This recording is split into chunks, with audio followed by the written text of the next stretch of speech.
উদ্বোধন হলো ৩৫তম জাতীয় রবীন্দ্রসঙ্গীত উৎসব। আয়োজনে বিশিষ্টজনেরা তুলে ধরেন প্রজন্মকে রক্ষায় সর্বক্ষেত্রে সংস্কৃতি চর্চা বাড়ানোর গুরুত্ব। সুলতানা হিমুর রিপোর্ট।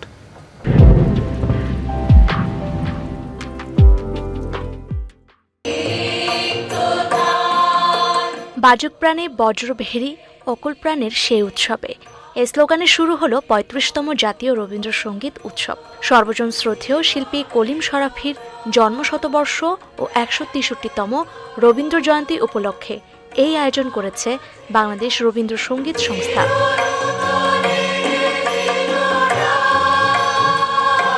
আয়োজনে সম্প্রতি পদ্মশ্রী খেতাবপ্রাপ্ত উপমহাদেশের প্রখ্যাত রবীন্দ্রসঙ্গীত শিল্পী রেজওয়ানা চৌধুরী বন্যাকে ফুলেল শুভেচ্ছায় বরণ করে নেন আয়োজকরা। তাকে উদ্দেশ্য করে পাঠ করা হয় মানপত্র। পুষ্পে পল্লবে বর্ণে গন্ধে ভাবে রসে ভরে থাক আপনার জীবন। ৩ দিন ব্যাপী এই উৎসব প্রয়াত রবীন্দ্রসঙ্গীত শিল্পী সাদি মোহাম্মদকে উৎসর্গ করা হয়েছে। প্রধান অতিথির বক্তব্যে শিক্ষামন্ত্রী বলেন, অপরাজনীতি ও ধর্মীয় গোঁড়ামি থেকে প্রজন্মকে রক্ষায় সকল শিক্ষা প্রতিষ্ঠানে সংস্কৃতি চর্চা বাড়ানো প্রয়োজন।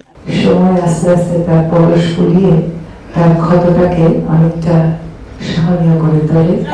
সাদির মৃত্যু দিচ্ছে অনেকটা সেরকম। আমি সেই জন্য সময়ের হাতে ছেড়ে দিয়েছি যে এক সময় এই যে ভয়াবহ একটা অবিশ্বাস্য রকমের শোক, এটা সহনীয় হবে আশা করি। তার আত্মার শান্তি হোক। অপরাজনীতি করে তাদের যে প্রসার আমাদের অগোচরে, আমাদের সামনেই বা আমাদের পরোক্ষ বা প্রত্যক্ষ সহযোগিতায় যেভাবে করে বিস্তার ঘটছে, এর থেকে আমাদের এই প্রজন্মকে অবশ্যই রক্ষা করতে হবে। এবং এর জন্য তাদের যে বিদ্যালয়ের যে কার্যক্রম, পাঠদান যে কার্যক্রম, সেই কার্যক্রমের মধ্যে অবশ্যই আমরা সংস্কৃতি চর্চার সুযোগটা অবশ্যই রাখতে হবে। উৎসবের দ্বিতীয় দিন সকালের আয়োজনে রয়েছে দলীয় পরিবেশনা। ১১ই মে পর্যন্ত আন্তর্জাতিক মাতৃভাষা ইনস্টিটিউটে চলবে এই উৎসব। Sultana Himu, channel I, Dhaka.